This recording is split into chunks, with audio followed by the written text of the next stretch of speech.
کہ یہ جو طلباء ہیں ان کو آپ وہ بولا۔ میرے عزیزو، جب آپ نے انہیں یہ اعزاز دیا ہے کہ یہ دین کے طلباء ہیں، تو پھر ان کے ساتھ اس طرح کا سلوک کیوں اعلان کرنا پڑے، کیوں کہنا پڑے، کیوں بار بار اس بات کا اظہار کرنا پڑے کہ مدارس کے ساتھ تعاون کرو؟ ہمیں قرآن مجید کے فروغ میں خود سے حصہ لینا چاہیے، آگے بڑھنا چاہیے، دامے درمے قدمے سکھنے، اور پھر باقاعدہ مدارس میں آنا چاہیے۔ میں کہا کرتا ہوں کہ جو بڑے لوگ ہیں نا، ان کو بھی مدارس میں آنا چاہیے، آ کر بیٹھنا چاہیے، اساتذہ کے پاس بیٹھنا چاہیے۔ یہ علماء کی صحبت، اس کا اجر جو قیامت کے دن ہوگا وہ دیکھنے والا ہوگا۔ اور اعلیٰ حضرت رحمت اللہ علیہ سے جب کسی نے پوچھا کہ عالم کس طرح سے علم حاصل کرتا ہے کوئی طالب علم، تو اعلیٰ حضرت فرمانے لگے کہ کتب بینی سے بھی علم آتا ہے، پر سب سے زیادہ صحبت علماء سے آتا ہے۔ صحبت علماء سے آپ ان کی باتیں سنتے رہیں، ان کے پاس بیٹھے رہیں، تو اس سے بہت سارے بہترین نتائج برآمد ہوتے ہیں۔ تو اپنی زندگی کے اندر تھوڑی سی اس بات پر توجہ دیں کہ کچھ نہ کچھ ہم آگے بڑھیں اور کچھ کام کریں۔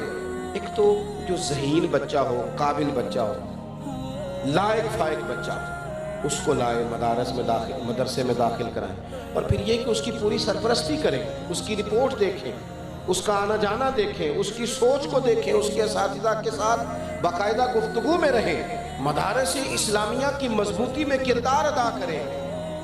بات ختم کرتا ہوں۔ محمود غزنوی کہتے ہیں میں رات کو گشت پہ تھا، سفر کر رہا تھا۔ بہت سارے لوگ ایسے ہوتے ہیں جن کے حاشیہ خیال میں کچھ سوال چبھنے لگتے ہیں، اور سوال کوئی ایسا ہونا تو وہ پوچھ لینا چاہیے، تسلی کرنی چاہیے۔ کچھ لوگ ایسے ہوتے ہیں جو سوالات کے جوابات تلاش نہیں کرتے، تو پھر آہستہ آہستہ وہ اتنے ڈبل مائنڈڈ ہونے لگ جاتے ہیں کہ کوئی کسی چیز پر بھی ان کو تسلی نہیں رہتی۔ محمود غزنوی کہتے ہیں 3 سوال بڑے پریشان کرتے تھے۔ ایک تو ذہن میں یہ خیال آتا تھا کہ میں واقعی سبکتگین کا بیٹا ہوں، اور دوسرا خیال یہ آتا تھا کہ معاذ اللہ ثم معاذ اللہ نقل کفر نہ باشد، قیامت واقعی قائم ہوگی۔ اور تیسرا میں دیکھتا تھا کہ یار یہ مولوی ان کو روٹی کوئی کھلاتا ہے اور رہنے کو جگہ کوئی دیتا ہے، اور اتنی بڑی بات، اتنی بڑی حدیث سناتے ہیں کہ علماء انبیاء کے وارث ہیں، یہ وارث ہیں انبیاء کے۔ ظاہری حالات کے مطابق کہتے ہیں 3 باتیں بڑی کھٹکتی تھی طبیعت میں، پریشان کرتی۔ ایک دن میں گشت پہ تھا، رات کا ٹائم تھا، ایک طالب علم کو میں نے دیکھا وہ کہیں بیٹھ کر سبق یاد کر رہا ہے۔ ایک ہندو بنیے کی دکان تھی کھتری کی، اس کے اندر لالٹین جل رہی تھی، ایک اینٹ نکلی ہوئی تھی، چھوٹا سا روشن دان تھا، تو وہاں سے روشنی چھن چھن کے آتی۔ طالب علم کے پاس کتاب تھی، وہ سامنے کرتا روشنی کے عبارت دیکھتا، پھر وہ جا کے یاد کرتا۔ کہتے میں دور سے اسے دیکھتا آ رہا تھا، پھر میں رک گیا۔ ویسے میں نے دیکھا ہے پڑھتے بھی زیادہ غریب لوگوں کے بچے، غریب لوگوں کے بچے، ان کے پاس ذرا وسائل، جو ادھار کتاب لے کے پڑھتے ہیں وہ سبق جلدی یاد کرتے ہیں، جن کو آسانی زیادہ ہو جاتی ہے ان کے لیے کئی دفعہ مشکلات بڑھ جاتی ہیں، ذہن ہی نہیں جمتا۔ محمود کہتے ہیں وہ عبارت دیکھتا کہ یاد کرتا، مجھے اس کا شوق علم بھا گیا، میں قریب گیا، میں نے جا کے کہا کہ بیٹا تم لالٹین خرید کیوں نہیں لیتے؟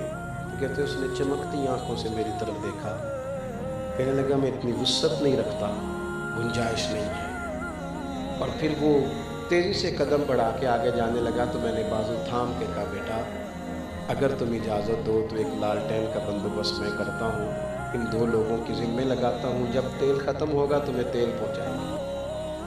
کہتے اس نے حامی بھی بھری اور بہت زیادہ نہیں، ہلکے لفظوں میں جزاک اللہ کہا۔ طالب علم رخصت ہو گیا۔ محمود کہتے ہیں پہلے بھی میں سویا کرتا تھا، پر جتنی اچھی نیند آ جائی نا، عشاء پڑھ کے میں جیسے ہی لیٹا، اتنی خوبصورت نیند، اتنا دل کو سکون۔ ایک نیکی ہوتی ہے اشتہار چھپوانے کے لیے، نام لکھوانے کے لیے، ایک ہوتی ہے اللہ کو راضی کرنے کے لیے۔ یہ جو نیکی دل کو سکون دیتی ہے وہی ہوتی ہے جو نیکی فقط اللہ کی رضا کے لیے کی جائے۔ کہتے میں لیٹ گیا، مجھے کیا خبر تھی کہ میرے آج نصیب کھل جائیں گے۔ چر ہویا مینوں ترلے لیندیاں، کدی موڑ میرے بلواگاں، خواب میری وچ ایک وار جے آویں، میں ساری عمر نہ جاگا۔ کہتے ہیں میں نے عجیب منظر دیکھا کہ پورا میرا کمرہ روشن، خوشبوئیں پھیلنے لگیں، نظر اٹھی تو سامنے بدوہا کا چہرہ موجود ہے. کہتے ہیں محبوب کریم علیہ السلام نے نا، سنیں اللہ جزا دے، ذرا سنیے، فرماتے ہیں کہ نبی کریم علیہ السلام نے نا زیادہ حضور افصح العرب، تھوڑے جملوں میں بڑی بڑی باتیں فرما دیتے ہیں. کہتے ہیں محبوب نے ایک جملہ کہا اور میرے تینوں سوالوں کے جواب دیے.